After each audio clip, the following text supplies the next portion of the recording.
తొక్కేస్తుంది కనుక మనకు జయం కలగాలని చెప్పి, నెమ్మది సమాధానం కలగాలని చెప్పి 2 చేతులు ఎత్తి స్తోత్రం చెప్పండి.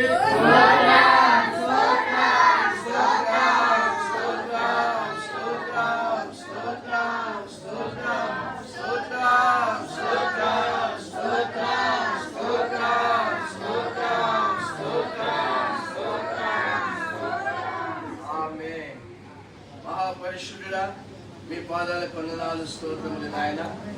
అయ్యా, ఈ పునరుత్థానమందు మీ పాదాల దగ్గరికి వచ్చినాం ప్రభువా. మమ్మల్ని అందరినీ జ్ఞాపకం చేసుకున్నారయ్యా, అందుకే వందనాలు, స్తోత్రం ప్రభువా.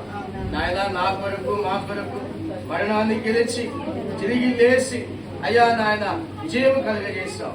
సాతాను క్రియలన్నింటినీ లయపరచుటకే మీరు వచ్చిన్నారు. అయ్యా ప్రశ్నలకు వందనాలు, స్తోత్రము నాయన. మాకు జయం కలుగజేస్తున్నాం కనుక ఇంకొక వారిని మేము జయించలేకపోతున్నాం. మేము జయించే శక్తి మాకు దయచేయండి. ఇదిగో ప్రభు, సమయంలో వాక్యం ద్వారా మాతో మాట్లాడారు. మీరు మాట్లాడుతుంటే వినగలిగిన చెవి గ్రహించిన ఆత్మ మాకు దయచేయండి. యేసు పరిశుద్ధ నామమును బట్టి అడుగుతున్నాను పరమ తండ్రి.